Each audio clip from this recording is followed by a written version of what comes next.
ये कहानी केवल एक योद्धा की नहीं है, ये कहानी उस दान की है जिसने भक्ति का अर्थ बदल दिया। महाभारत का युद्ध आरंभ होने ही वाला था।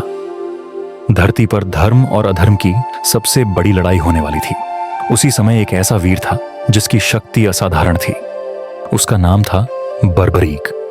बर्बरीक के पास 3 ऐसे बाण थे जो स्वयं भगवान शिव से प्राप्त थे।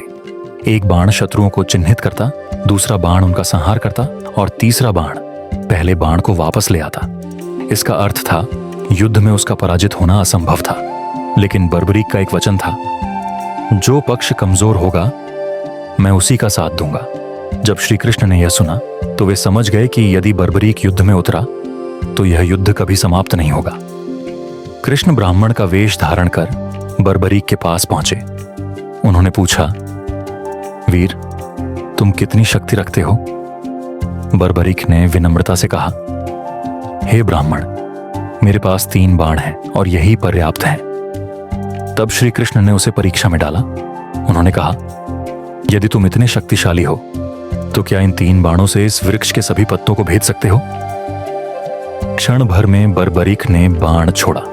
बाण ने वृक्ष के सभी पत्तों को भेद दिया, यहां तक कि श्री कृष्ण के चरणों में गिरे एक सूखे पत्ते को भी नहीं छोड़ा।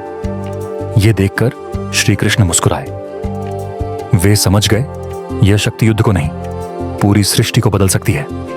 तभी श्री कृष्ण ने सबसे बड़ा दान मांगा। उन्होंने कहा, यदि तुम सच्चे दानी हो तो मुझे अपना शीश दान दो। चारों ओर सन्नाटा छा गया। यह दान असंभव सा प्रतीत हो रहा था, लेकिन बर्बरीक ने बिना किसी विलंब के अपना शीश काटकर श्री कृष्ण के चरणों में अर्पित कर दिया। यह था इतिहास का सबसे महान दान।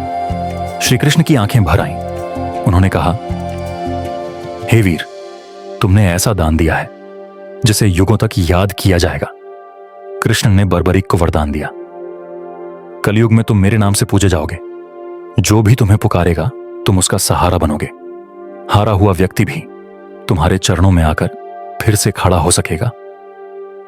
कृष्ण ने उसके शीश को युद्ध देखने का वरदान भी दिया ताकि वह धर्म की विजय का साक्षी बन सके। यही कारण है कि उन्हें कहा जाता है शीश का दानी। समय बीतता गया, कलयुग आया। राजस्थान की धरती पर खाटू नामक स्थान पर श्याम बाबा प्रकट हुए। वहां एक भक्त ने धरती से शीश को पाया और उसी स्थान पर खाटू श्याम जी का भव्य मंदिर बना।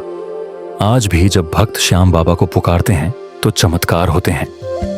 किसी को रोजगार मिलता है, किसी की बीमारी दूर होती है तो किसी के टूटे सपनों में फिर से जान आ जाती है। इसीलिए भक्त कहते हैं, हारे का सहारा बाबा श्याम हमारा। यदि आप भी जीवन के किसी कठिन मोड़ पर खड़े हैं तो एक बार सच्चे मन से कहिए, जय श्री श्याम। यदि आप भी श्याम बाबा को मानते हैं तो कमेंट में जय श्री श्याम जरूर लिखें और ऐसी ही भक्ति से जुड़ी कथाओं के लिए हमारे पेज को फॉलो करें। हारे का सहारा बाबा श्याम हमारा।